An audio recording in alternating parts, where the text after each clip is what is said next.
แก่เพโคนตนสานโดดดังเด้งกองบอกกลัวแต่พยานสั่งสักอันเต้าผู้หนึ่งผู้เดียวห่างจังเดินไปแรงก็ถึงซึ่งภาวาวิกลางคางกาววิสางกาวามีเข้าเป็นอาหารอันพามปุนท่านเจ้าหากสรรเสริญว่าคางกาวมีสั่งกามเปนี่ก็มีแรงพามปุนท่านเจ้าเตสะนานยังบวชละมวลโดยพันใจตั้งสี่พังการนี้แก่เพโคตนอยู่ป่าแรงอันว่าพันใจตั้งสี่พังการคือว่าศีล8อินทรียสังวาลานาสาธิสัมปันสัญญาหนึ่งสันโดษ14พังการบัวละมวลได้อยู่อันตนพี่โคแก่ปราบก็บอกบัวละมวล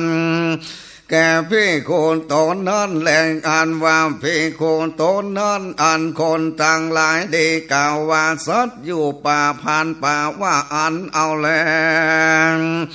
ส่วนวานเตว่าดานต่างลายว่าจังพาโยจานางอันปากแห่งพี่คุบาปดังอันหรือจะว่าอันแล้วก็สำแดงยังเสียงอันอากวนเพิ่นสามเปิงกัวเลี้ยวหนีเสียป่าเตนนั่นแหลมพางการดึงการดำอันเลือชาโดยกรรมอันหาพาโยจานะบอนใดว่าเพียงโคต้นอยู่ป่ากวนก็ตำยังกรรมดังนี้แหละว่าอันก็มีแรงอันว่าปัญใจตั้งสี่พางการเนื้อเจอว่าศีลหนึ่งอินทรีสังวาลากาละสันติสัมปันสัญญาหนึ่งสันโดษ14ประการมัวละมวลแก่ภิกขุตนได้อยู่ยังป่าก็บวงละมวลแก่ภิกขุตนนั้นก็ลำเปิงยังอันศีลตนก็บ่หันยังอันใดน้อยนึ่งมันตลาเม็ดงานึ่งแล้วบังเกิดปีที่แล้วก็ลำเปิงยังอันดับอันเกิดแล้วก็ลงสู่อาลิยภูมิแล้วแลส่วนวานเตมวัดดังอันอยู่ป่าในที่นี้ก็มีใจจอมเชื่นยินดีอยู่โดยปัญญายกย่อยังกุลแห่งภิกขุตนนั้นแหลงอันว่ายศลือสาอันพากุดมากนางก็มีแก่ภิกขุตนนั้นเป็นดังน้ำมันงาอันตกเหนือน้ำจริงสาลาแพ่ไปนั่นแหละสันทาสัมปัญโยพามปุณท่านเจ้าเตสนายังสันโดษในปัญใจตั้งสี่เป็นกู้สองพางการดังนี้แล้วก็เตสนายังอานิสงส์อยู่ป่าแลนในที่เนจังที่ตอกอานุสรณ์ที่บาลี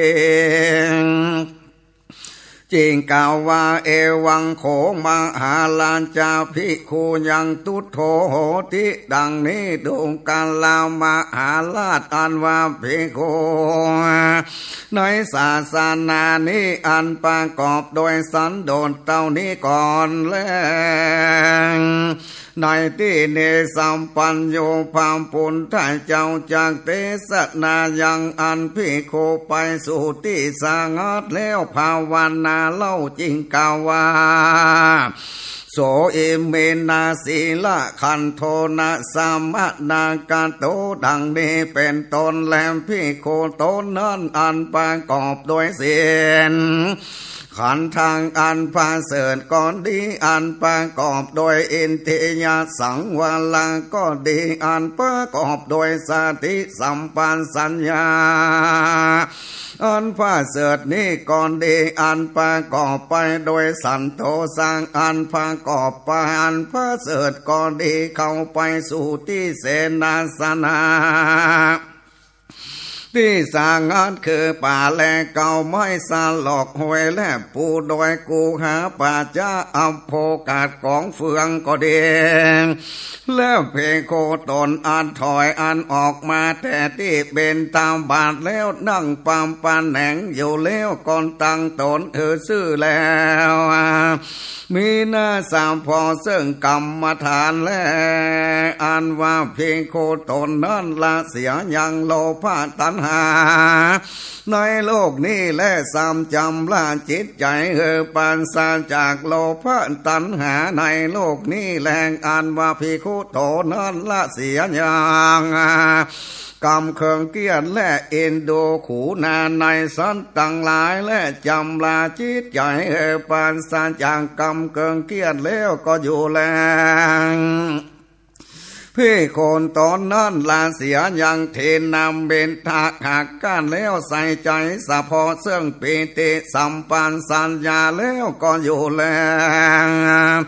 พี่คนตอนนั้นลาเสียยังโอนทันจะกุ้งกุลจะคือว่าฟุ้งซ่านแห่งเจนใจเสียงในกุศลธรรม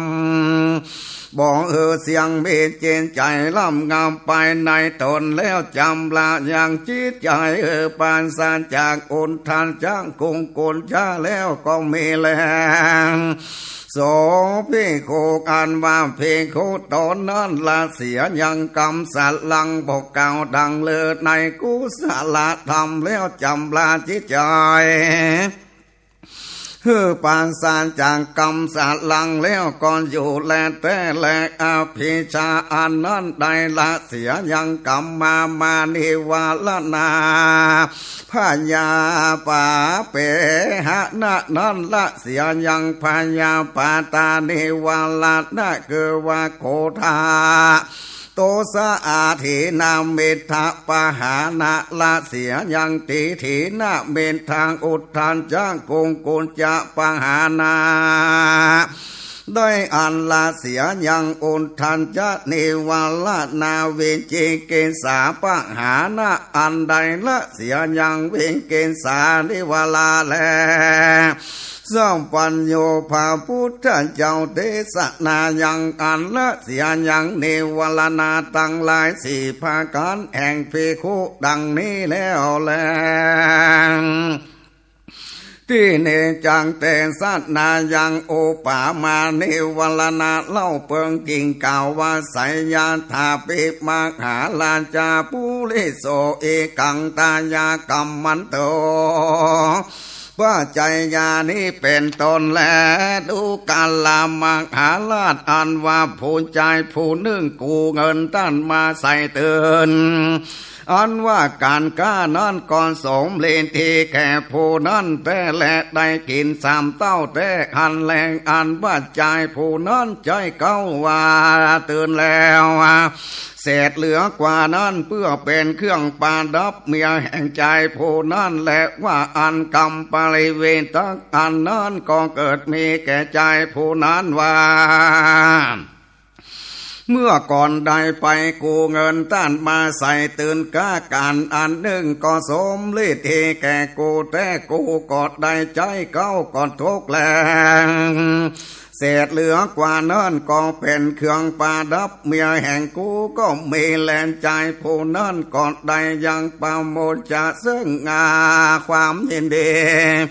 ก็ได้ถึงโซนาปาสะอันมีใจดีแต่เหตุดังอันอุปมาสันได้อันนี้ต่ออภิชาคือกามนิวลนาก่อนแลเป็นจามพังการนึ่งเล่าดูการลามหาลาดอันว่าใจผู้นึ่งเป็นเปียทิบอกกินเข้าหาแห่งบอดใดก็มีแรงในการลามไปนาแต่นั้นอันว่าใจผู้หายเปียทิแล้วกินเข้ากินน้ำมีแห่งเป็นปังการที่แล้วกำป้าเลวเวทักดังนี้ก็มีแก่ใจผู้นั้นว่าในกาลละเมื่อกูนี้เป็นเปียทีตุกนักบอกกินเข้าหาแห่งบอดใดก็มีแรง ในการลำบันนี้กูหายเปียทิบ่ได้มีแรงเป็นเพิ่งการที่ว่าอันใจผู้นั้นก็ได้ยังปีที่ป่าโมดก่อนจอมเจื่นเย็นดีอาสามีใจอันดีงามแต่นิทานอันนั้นอุปมาสันได้ตอนนี้เปียทิปานตาโตสาเนวลนาแลเป็นจำพาการหนึ่งเล่าดูการลามหาลาจาอันว่าใจผู้หนึ่งพิษอาจยาเต้าพานยาต้านผูกมันใส่คอกไว้ก่อนเดในกาละปลายนาแต่นั้นใจผู้นั้นก็ปูนจากอันต้านผูกมันใส่คอกนั้นโดยสวดสาเดงหาพยะบทใดก็เบแลงกำปะเลเวตักอันนั้นก็เกิดมีแก่ผู้นั้นว่าในกาละเมื่อก่อนกูนี้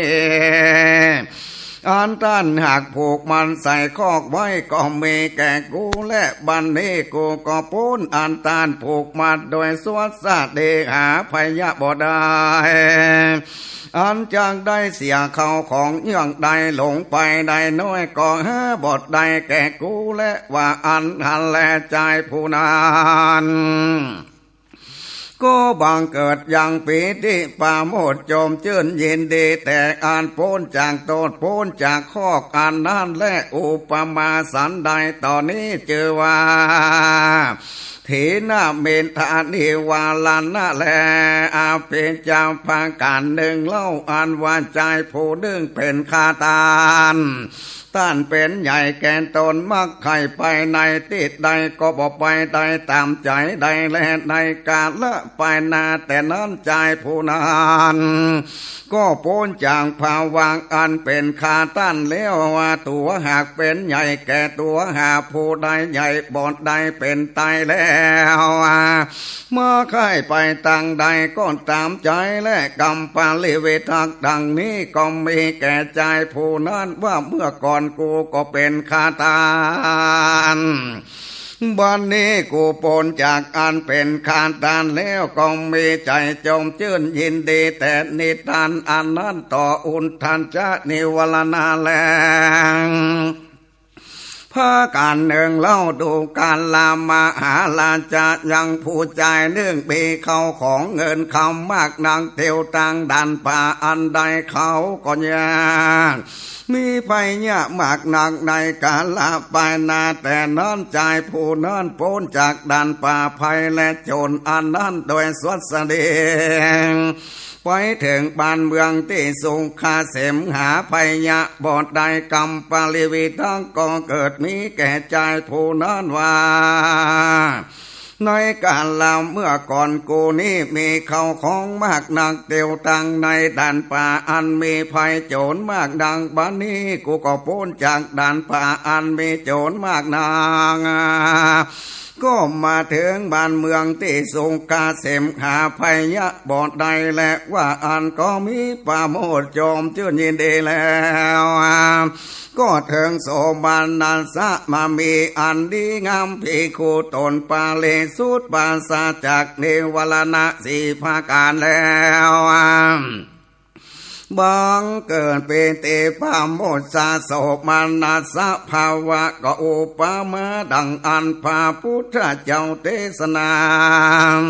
เป็นสามปาสังกาอิโกมานะดังนี้แล้วในที่เนจากเทศนาเป็นเอโกกุปมาเล่ากาวายะถาเอตังยะถาโพกังนี้เป็นตนดูกัลลามหาลาจาอันว่าใจผู้ล่ำเปิงยังตนอันมีนี่อุปมาสันได้พี่โคล่ำเพิงตนอันมีมากดังนั้นอันว่าใจผู้อันเป็นเปียที่ล่ำเพิงอันตนอันมีเปียที่อุปมาสันได้อันว่าเพงาคู่อันล่ำเพิงอันยังตนอันมีพัญญาปานตานิวลนาก็อุปมาดังอันแลกอันว่าใจผู้ยิ่งอาสาตั้นได้มัดใส่คอกไว้ก็ลำเพิงอันอย่างตนก็บ่ปนจากคอกอุปมาสันใดอันว่าภิกขุอันลำเพิง หันยังตนอันเมเทนาเมตานิวาลานะก็อุปมาดังอันแลอันว่าใจผู้เป็นขานต้านล่ำเปิง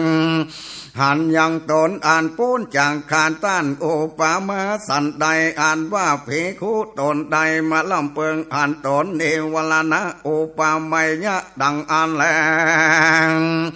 อันว่าใจผู้มีเข้าของเตียวทางด่านป่าอันมีโจรล่ำเปิงอันยังตนอันอยู่ในด่านป่าอันมีภัยมากนางอุปมาสันใด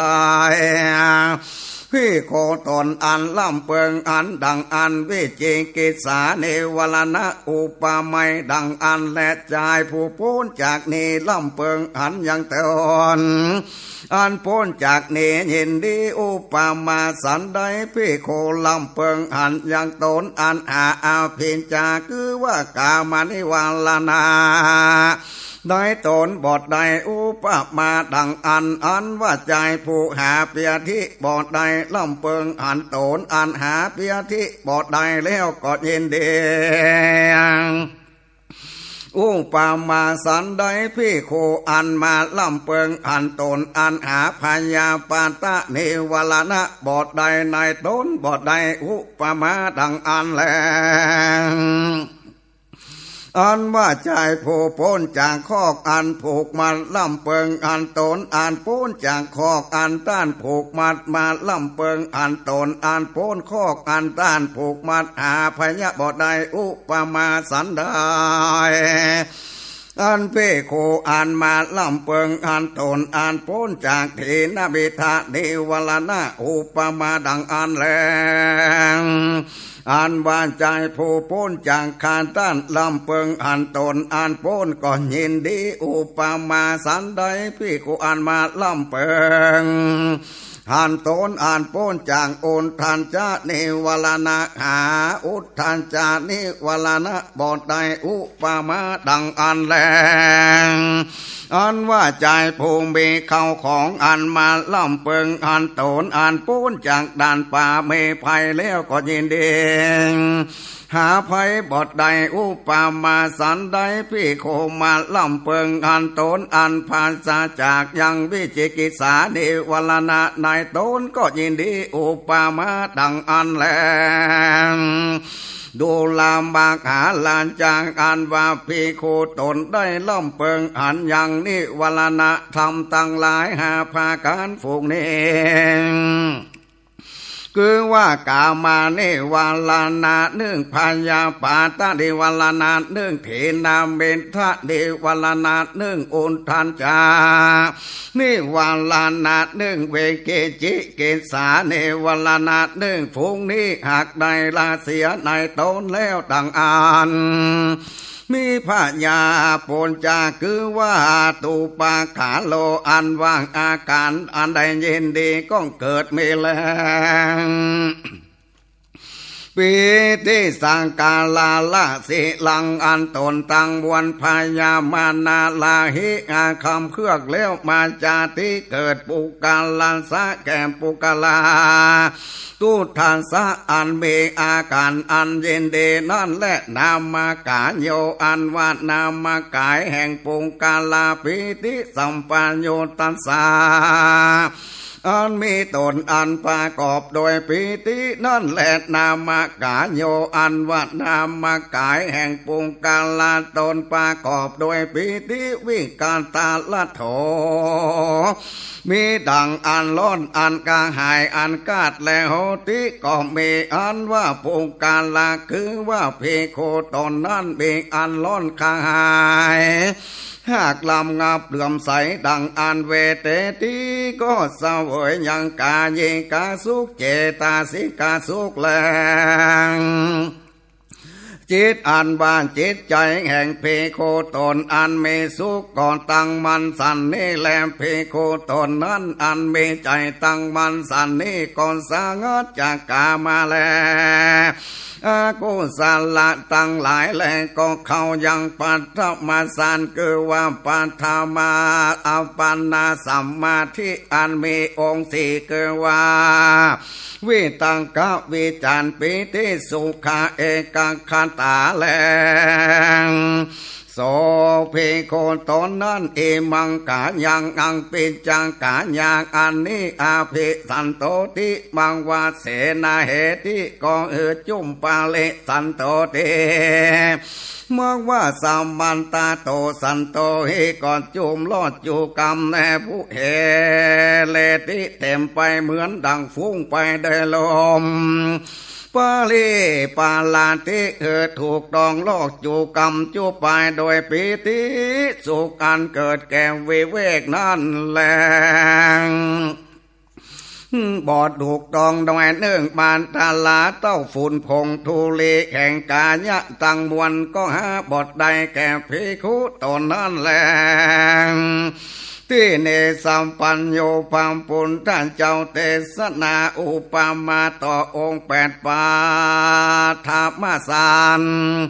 คือว่าปาตามาอุปากนามาเกิดยังภิกขุตนภาวนาอันจริงกาวาไสยถาภิมหาลาจาต้องขันตาปะโนดังนี้เป็นตนดูกาลามหาราชอันว่าลูกศิษย์จ้างสี่ใครก็ดีผู้สลาดอาจเปื่อแป้งยังจวนนาอาบแล้วน้ำไปอาบน้ำสี่ใครกินจังอันจักสี่ใครมือซ้ายถือผ่านชานาต้องอันสายจวนสี่ไข่นั่นแหละมือขวาวักเอาน้ำมาหวนพอแล้วไปถูกตองยังกายไปในกายไปนอกก่อนจุ่มแห่งอันกองจวนอาบแล้วสาลาบไปแล้วโดยน้ำอันจุ่มก็เมแลงอันว่าน้ำจังเป็นตอมแลไหลไปก็หาบทใดอันนั้นแหละอุปมาสันใดเอวเมวะโขมหาลานจาดุกะลามหาลานอันว่าเพคูภาวนาใดปะทะมาสานคือว่าปาทาอัปปานานี่แลเข้าปาทามะอัปปานาสานก็มีอุปมาดังนั้นแลปาทามาอัปปานาสานเกิดแก่วิเวกนั่นแลอุปมาเป็นดังพระไปด้วยน้ำตัวตนแลทุกแห่งนั้นและอิมังปิโขมหาลาจาสันติที่กังสามัญญพรังดูกะลามหาลาดอาอิตัมปิโขปันธามะสานังสุขังอันว่าปาธามะสานังสุขอันเอชื่อว่าสามัญญาผลอันเป็นอาริยผลอันประเสริฐบังเกิดยังสาเดติกะภาสามัญญาผลอันแขวนพระเสริฐยิ่งกว่าสามัญญาสองภาการอันก่อนเล่าก็เมแลพระพุทธเจ้าเทศนายังปาธรรมาสารสุขอันเป็นกรรมโดยลักษณะสารว่าเป็นสามัญญาภาละอันเป็นอาเพกันตะลันตาภาคติงเกตลาแก่พญาอาสาตาสาธุดังนี้แล